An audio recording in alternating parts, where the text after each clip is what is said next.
बिस्मिल्लाहिर्रहमानिर्रहीम। अस्सलाम वालेकुम। 9th class chapter number 4 start करना है हमने आज। Structure of molecule.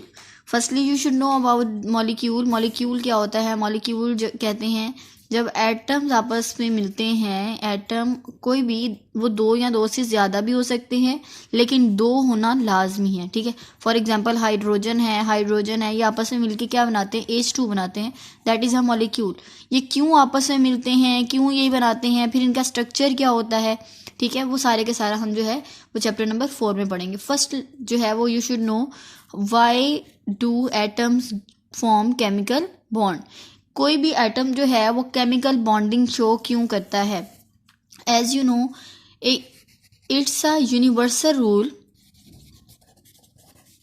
कि हर चीज़ जो है वो खुद को स्टेबल करने की कोशिश करती है। हर चीज़ से मुराद है इंसान भी हो सकते हैं। ठीक है, आपके पास, क्योंकि हर एक की ख्वाहिश होती है कि वो क्या हो जाए? स्टेबल हो जाए। ठीक है, स्टेबल का मतलब है, हम लोग अगर इंसानों के लिहाज से देखें तो बहुत अच्छा कमाना, ठीक है, उनके पास घर हो, ये सारी चीज़ें हों तो वो एक स्टेबलाइज हो जाता है। ठीक है, लेकिन एटम्स खुद को कैसे स्टेबल करते हैं? एटम स्टेबल करते हैं अपने आउटर मोस्ट शेल में अगर वो 8 इलेक्ट्रॉन कर लें तो इसका मतलब है कि वो क्या हो गए हैं? स्टेबल हो गए। इलेक्ट्रॉन्स जो एटम्स हैं वो अगर अपने आखिरी शेल में, आउटर मोस्ट शेल में, जिसको हम लोग वैलेंस शेल भी कहते हैं, वैलेंस शेल, उसमें अगर 8 इलेक्ट्रॉन कर ले तो that's mean that atom become stable. जो नोबल गैसेस होती हैं, नोबल गैसेस जो हैं उनके आखिरी शेल में 8 इलेक्ट्रॉन्स पहले से मौजूद होते हैं। दैट्स वाई हम उनको नोबल गैसेस कहते हैं, जो कि फॉर एग्जांपल हीलियम है, नियोन, आर्गोन, क्रिप्टॉन, जीनॉन और रेडॉन। ये सारी की सारी नोबल गैसेस हैं और नोबल गैसेस के आखिरी शेल में कितने इलेक्ट्रॉन्स होते हैं? 8 इलेक्ट्रॉन होते हैं। इन 8 इलेक्ट्रॉन्स की वजह से ये होता है NS2। आपको पता है सब शेल S में 2 इलेक्ट्रॉन ही आ सकते हैं और P में आ सकते हैं 6।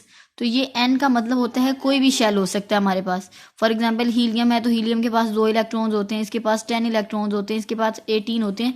जब आप इनकी इलेक्ट्रॉनिक कन्फिग्रेशन करते हैं तो S शेल, आखिरी शेल में S में 2 और N में P में जो है वो 6 इलेक्ट्रॉन्स हो जाते हैं, जिसकी वजह से हम कहते हैं ओवरऑल उसमें कितने हैं? 18। मैं आपको एक एग्जांपल दे देती हूँ। जैसे चले हम लोग नियोन की ही एग्जांपल कर लेते हैं। नियोन के पास होते हैं 10 इलेक्ट्रॉन्स। पहले शेल जो है, जो कि K शेल होता है, उसमें एक ही सब शेल होता है जो कि होता है 1s2 आ गया, और L में होते हैं 2 सब शेल S और P। क्योंकि ये दूसरा शेल है हमने इनके साथ लगा दिया 2, ये 2, फिर दोबारा से ये 2, और ये कितने हैं इसमें? 6। तो टोटल कितने हो गए? 10। तो आप अपने आखिरी शेल में देख सकते हैं ओवरऑल कितने इलेक्ट्रॉन्स हैं? 8 इलेक्ट्रॉन्स। इट्स मीन अगर एक एटम अपने आखिरी शेल में 8 इलेक्ट्रॉन कर ले तो उसको हम कहते हैं, कौन सा रूल है ये? Octet rule. ऑक्टेट रूल का मतलब है अगर वैलेंस शेल में attaining 8 electrons in the outer most shell, attaining 8 electron in the valence shell, उसको हम लोग क्या कहते हैं? कि ये क्या है? Octet rule. उसके बाद कुछ एक, जैसे फॉर एग्जांपल अब यहाँ पर हीलियम के पास 2 इलेक्ट्रॉन्स हैं, 2 इलेक्ट्रॉन्स हैं तो ये 8 इलेक्ट्रॉन तो नहीं कर सकता, और वैसे भी हमने इसको नोबल गैस भी कह दिया। दैट्स मीन कि कुछ एटम्स ऐसे हैं, जैसे हाइड्रोजन, हम उसमें एक ले सकते हैं। हाइड्रोजन के पास 1 इलेक्ट्रॉन होता है, इसको 7 इलेक्ट्रॉन कोई नहीं देता। ठीक है, तो ये एक ही इलेक्ट्रॉन और लेकर स्टेबल हो जाता है, जिसको हम लोग, जैसे फॉर एग्जांपल एक हाइड्रोजन के पास 1 इलेक्ट्रॉन है, एक और हाइड्रोजन आया उसके पास 1 इलेक्ट्रॉन, ये दोनों मिलके देखें अब ओवरऑल इसके पास भी 2 इलेक्ट्रॉन्स हो गए और इसके पास भी 2 इलेक्ट्रॉन्स हो गए। ओवरऑल ये क्या बना देता है? H2 मॉलिक्यूल बना देता है। अब यहाँ पर क्योंकि 2 ही इलेक्ट्रॉन्स हैं इसके पास, तो हम इसको कहते हैं, और इसके पास भी 2 इलेक्ट्रॉन्स हैं, दैट्स वाई ये है जी डुप्लेट रूल। डुप्लेट रूल कहते हैं attaining 2 electrons in the outer most shell. Double से याद कर लें, डुप्लेट। ठीक है, अगर अगर आखिरी शेल में 2 इलेक्ट्रॉन्स हों तो हम उसको क्या कहते हैं? ये क्या है? Duplet rule. अब ऑक्टेट रूल और डुप्लेट रूल को हासिल करने के लिए, अटेन करने के लिए, एक एटम जो है वो 3 तरह से केमिकल बॉन्डिंग करता है।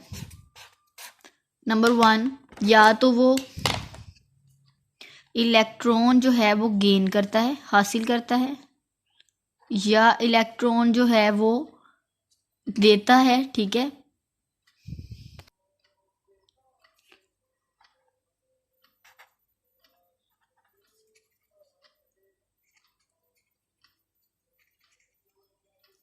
किसी दूसरे एटम को इलेक्ट्रॉन देता है या शेयरिंग करता है। मतलब यहाँ इलेक्ट्रॉन हासिल करता है या देता है या क्या करता है, शेयरिंग करता है। शेयरिंग का मतलब है कि वो एक एक इलेक्ट्रॉन, जैसे यहाँ पर ये था, ये क्या कर रहे हैं, ये इलेक्ट्रॉन की क्या कर रहे हैं, शेयरिंग कर रहे हैं। तो एक एटम खुद को स्टेबल करने के लिए या तो इलेक्ट्रॉन गेन करता है या देता है या क्या करता है, शेयरिंग करता है। अब आपको मैं यहाँ से बुक से दिखा देती हूँ कि आपने इसमें से क्या क्या करना है। यहाँ पर सबसे पहले ये पूरा पैराग्राफ ही आपने इसको अच्छे तरीके से करना है, जिसमें उसने ये लिखा हुआ है कि यूनिवर्सल रूल है कि एक एटम जो है वो खुद को स्टेबल करता है।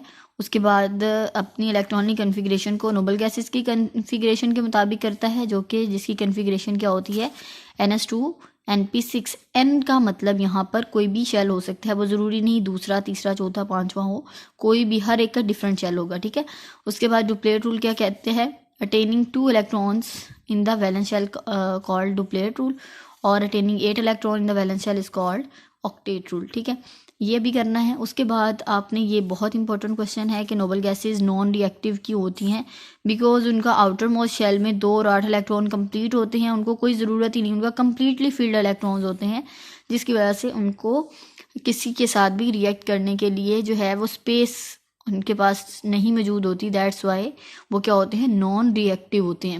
और उसके बाद आपने ये 3 पॉइंट अच्छे तरीके से याद करने हैं कि 8 इलेक्ट्रॉन को अकोमोडेट करने के लिए वो कौन कौन से तरीके यूज़ करता है।